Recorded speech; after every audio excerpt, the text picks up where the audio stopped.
Estamos começando mais uma contribuição para o nosso canal no YouTube, Luz para o Meu Caminho, onde trazemos uma contribuição para as senhoras e professoras, para o auxílio e desenvolvimento de cada mensagem, com o tema da semana para o culto de senhoras e com o tema do mês para as classes de professores. E não se esqueça de curtir e compartilhar e deixar a sua contribuição nos comentários.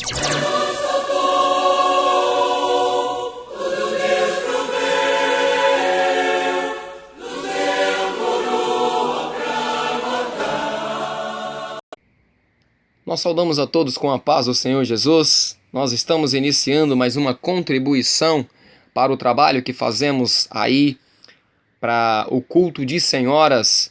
Então nós queremos já aqui desde já pedir às irmãs aí que nos acompanham, desculpa por não termos preparado a contribuição da penúltima semana. Tivemos alguns probleminhas aqui em questão de administração de tempo e eu acabei não conseguindo preparar a contribuição. Mas agora nós já estamos de volta, vamos dar continuidade. Estou muito mais seguro de que da agora para frente as coisas vão melhorar, principalmente dentro das igrejas, porque nós estamos vivendo um momento muito especial, o tempo da restauração, em seguida agora do arrebatamento da igreja. Então, o tema para esta semana eu separei aqui na contribuição como o arrebatamento da igreja. Queria só fazer um lembrete para os irmãos que está atento a esse momento agora. Nós precisamos lembrar que na obra criadora não é somente o Senhor que cria. Já falamos aqui sobre isso. O homem também, nesses últimos dias, se tornou um excelente criador. E o grande problema está exatamente aqui. Além dele estar criando, ele usa também a Bíblia para poder estar dizendo, para poder estar disseminando que aquilo que ele está criando é de Deus. É de Deus. Mas a obra de Deus, a gente precisa entender uma coisa. A obra de Deus, ela é alicerçada na verdade. A obra de Deus, ela é alicerçada na verdade. Então, eu separei aqui 2 exemplos que é tema, que é instrumento central do nosso estudo desses últimos dias, que provavelmente nós vamos ter, eu creio, o meado do ano que vem dentro desse assunto.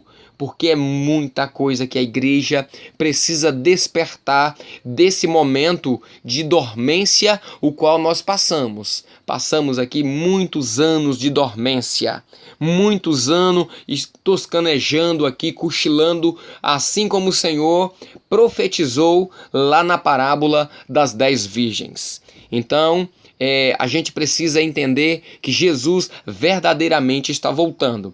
A criação de Deus. Eu coloquei aqui, o chofar é um instrumento sagrado para o nosso Deus. Todos nós sabemos disso. Agora, o porquê que o chofar é um instrumento sagrado? Porque ele leva na sua construção um material que ele profeticamente ele aponta para o sacrifício de Jesus. Então, no momento de fabricar o chofar, o material que é usado é o chifre do carneiro, é o chifre do cordeiro, é o chifre de um animal que representa o Filho de Deus. Então, exatamente por isso que Deus usa a palavra quando se trata em profecia. Jesus e os profetas também, eles usam exatamente a buzina ou o tocar do chofar. Isso aqui é uma criação de Deus. Por que é uma criação de Deus? Porque ela está alicerçada na verdade, na palavra. Nós temos também, já que o arrebatamento é para a obra criadora, é para o homem da obra criadora, nós temos nesta criação aqui, o homem, nos últimos anos, o homem criou também um instrumento bem parecido de um animal que foi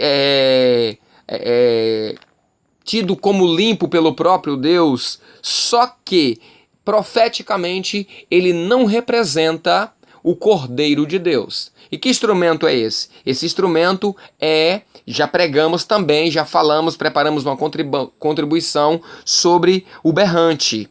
Então, o berrante é feito também do chifre, é feito também de um animal limpo, um animal que pode se sacrificar no altar.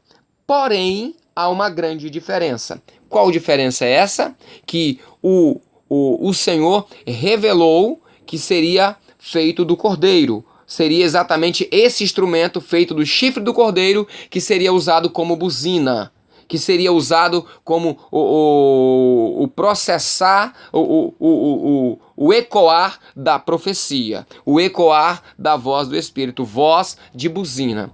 Mas o berrante ele é uma criação do homem. Hoje nós temos isso hoje na realização da obra do Espírito. Homens que ao invés de estar usando o shofar, estão usando o berrante. Por quê? O shofar, ele representa a voz da verdade. Porque ele foi extraído da verdade. O Cordeiro de Deus, ele é a verdade. Então muitos hoje estão, ao invés de estar ouvindo o shofar para transmitir, para ser a voz do que clama no deserto, eles agora estão ouvindo a voz do berrante. E aí com isso, o que acontece? A grande diferença está aqui. A voz do shofar reúne ele serve para poder reunir ovelha. Ele serve para poder arrebanhar a ovelha. Por quê? Porque Deus nos vê como um rebanho de ovelha. Deus trata a igreja como o rebanho dele. O próprio Davi, ele diz que o Senhor é o meu pastor e nada me faltará. Já o berrante não ajunta ovelha. O berrante ajunta exatamente boi. É para isso que serve. Você não vai ver um pastor de ovelha usando um berrante extraído de um boi, feito ali para poder apacentar boi. Ele vai usar para poder apacentar ovelha, para poder tocar. Não. Então, a gente vê que aqui a voz do berrante representa a voz da razão. Aquilo que eu acho, aquilo que eu penso a respeito, é a minha opinião a respeito da obra de Deus. Então, assim, na obra do Espírito Santo, a nossa opinião, ela não tem peso. Aqui o que tem peso é a voz do Espírito Santo, o tocar do shofar de Deus. E nós somos o eco, nós somos exatamente, olha só, nós somos o chifre do carneiro, que foi extraído, Jesus quando morre na cruz do Calvário, foi dali que saiu o chifre, foi dali que foi tirado, foi desse sacrifício que foi extraído o chifre para poder fazer o shofar. Então nós somos fruto de um sacrifício. Nós, como igreja, somos frutos do sacrifício do Cordeiro. Então hoje, o que nós temos que fazer? A única coisa é que o Espírito Santo toque as revelações através das nossas vidas. João, ele diz, eu sou a voz do que clama. É como se ele fosse somente o eco, ou as caixas de som, ou o alto-falante. Então o Espírito Santo revela no nosso ouvido e nós transmitimos aquilo que nós estamos ouvindo. Então se eu fui extraído do Cordeiro, então quando eu pregar o Evangelho da forma revelada, o que vai acontecer? Vidas vão se arrebanhar, ovelhas vai ouvir a voz do Senhor e vai receber uma bênção. Mas se eu sou fruto da razão do homem, daquilo que eu acho e daquilo que eu penso, ao invés de eu ter sido extraído do cordeiro, eu fui extraído do bezerro, do boi, então eu deixo de ser a voz da verdade e passo agora a ser a voz da razão. E o que a voz da razão faz? Vai reunir bois.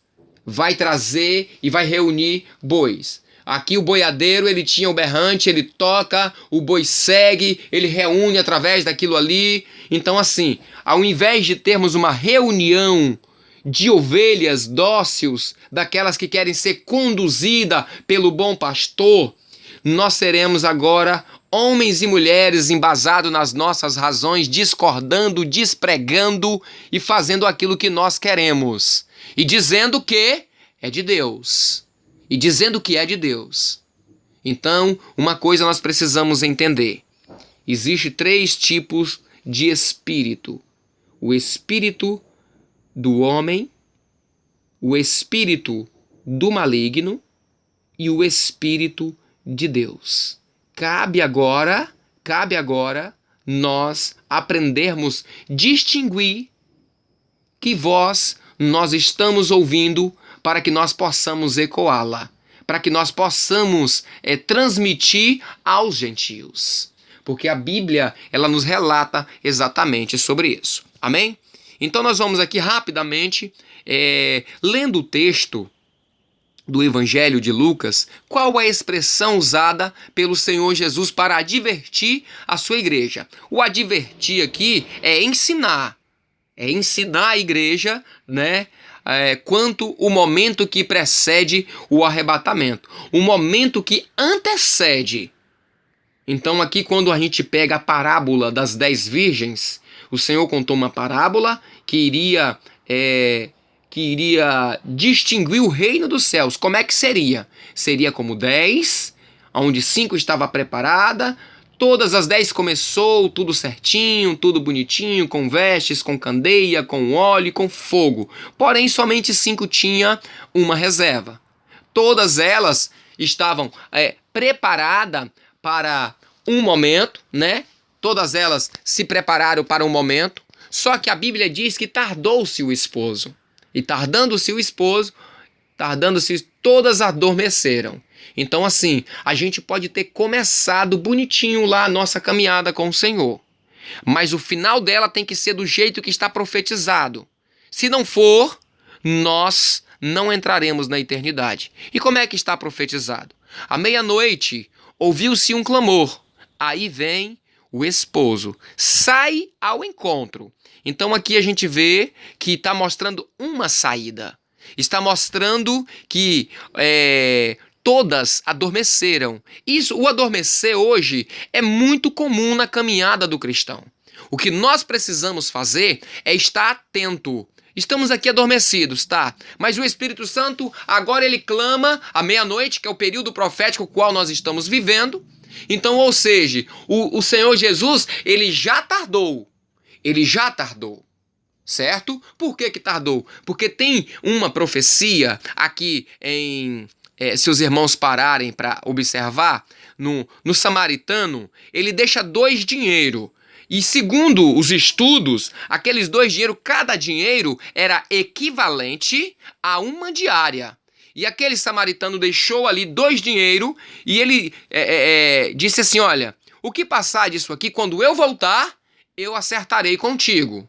Então ele deixou ali na estalagem 2 diárias pagas. Segundo as escrituras, o profético, um dia para Deus é como se fosse 1000 anos. E 2000 anos é como se 1000 anos é como se fosse um dia. Então assim, Deus, o Senhor Jesus, ele deixou um ensinamento na parábola, né, ali do bom samaritano, que 2 dinheiro, 2 diárias, foi deixado paga. Então, na ótica de Deus, é como essas 2 diárias fosse 2000 anos. Amém? É como se fosse 2000 anos. Então, hoje nós já estamos em 2019. Olha só, hoje nós estamos em 2019. Mas o tardar do noivo aqui, do esposo, já está predito na palavra. Já está profetizado na palavra. Por quê? Porque assim, tem muita coisa que precisa melhorar nos nossos corações. Tem muita coisa que nós precisamos colocar em ordem. Imagine se o Senhor Jesus voltasse na data exatamente de 2 diárias. Quantos ficariam Olha, nós temos muitos anos que nós estamos dentro das nossas igrejas omitindo informação sobre o céu, não pregando, não evangelizando, não saindo nas praças. Então tudo isso iria recair sobre nós. Só que esse período do tardar aqui é para que nós possamos estar atento e sair pregando o evangelho, porque muitas vidas, segundo a Bíblia, a gente foi colocado como o sal da terra e a luz do mundo. Então nós precisamos fazer o nosso papel. No livro de Isaías fala sobre isso. Fala que o Senhor nos colocou como a luz dos gentios e como a salvação de Deus. Então, é exatamente isso que o Senhor está nos orientando aqui. O cingir dos lombos com a verdade, a gente vê aqui que Jesus, ele morreu por causa da verdade. Ele na palavra, no livro de Mateus, diz assim, no livro de Mateus, capítulo 5, versículo 17. Não cuideis que vim destruir a lei ou os profetas. Não vim abrogar, mas cumprir. Porque em verdade vos digo que até o que o céu e a terra passem, nenhum jota ou um tio se omitirá da lei, em que tudo não seja cumprido. Então Jesus, ele estava cingido com a palavra, cingido com a verdade. Em momento nenhum, em nenhuma ação, em nenhuma operação dele, em nenhuma profecia, em nenhuma parábola que ele contou, você vai ver ele ferir as escrituras. Você não vê ele ferir as leis. Então ele estava cingido com a verdade. E o cingir é aquele preparo aqui da altura do peito até a cintura, para que não haja nenhum dano no corpo. Então os levantamentos, aqueles atletas que atuam no levantamento de peso, eles têm exatamente essa cinta que o ajusta aqui, para na hora que eles fazerem o levantamento, eles consigam levantar mais peso e aquele peso não venha causar nenhum dano na sua musculatura do corpo. Porque o que mantém o corpo firme é os músculos, é os nervos. Então, se houver qualquer tipo de problema aqui, o que acontece? O corpo, ele despenca. O corpo vai enfermar, vai adoecer. Então, Jesus, quando a gente olha, ele estava cingido com a verdade. Só que a verdade tem as suas consequências. Qual foi a consequência da verdade? A morte. Se os irmãos pegarem, os discípulos também foram cingidos com a mesma verdade que mataram Jesus.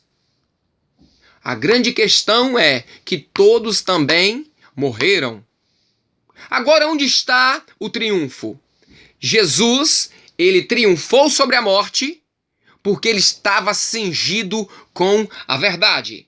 Você que é cristão, se você quer triunfar, mesmo na morte, você tem que estar cingido com a verdade. Não importa as consequências que vai vir do mundo contra nós, porque nós estamos aqui mantendo firme a mensagem da cruz. Então os discípulos têm uma promessa. Eles viram Jesus morrendo e também viram Jesus ressuscitar. E eles creram até a sua morte que a mesma coisa que aconteceu com Jesus iria acontecer com eles. E na Bíblia está profetizado isso. Está profetizado. Bem-aventurados que sofrerem perseguição por causa da justiça, porque deles é o reino do céu. Bem-aventurados sois vós que, quando vos injuriardes e perseguirem e mentindo disserem todo mal contra vós, por amor da minha causa. Exultai e alegrai-vos, porque grande é o vosso galardão nos céus, porque assim perseguiram os profetas que foram antes de vós. Então, assim, nós teremos um triunfo se nós tivermos aqui cingidos com a palavra da verdade. Jesus morreu cingido com a verdade e ressuscitou. Os discípulos morreram crendo que a promessa que foi feita na palavra, que os mortos, aqueles que morreram guardando a palavra, ressuscitarão primeiro. Nós também cremos nisso. Então está aqui o cingir dos vossos lombos e acesa as vossas candeias. Está ficando um pouquinho longo, mas já estamos encerrando aqui, tá? Já estamos encerrando.